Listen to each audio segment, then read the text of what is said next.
Ngeke uzukholwe ungizwe ehleba igcokama eLisha.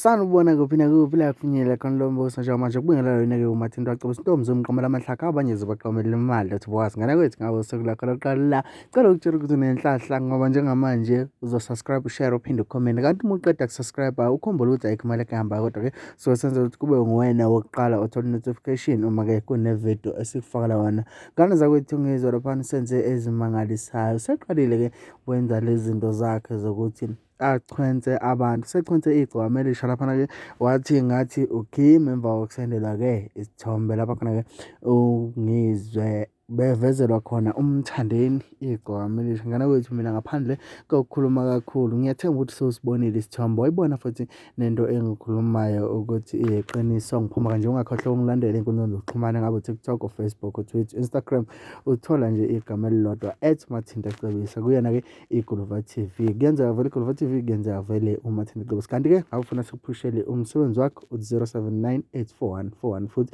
63 email address 21dludla01 kukuwena ukuthi ufuna ukusithola kuphi ngana kwethu mina sengiphuma kanje.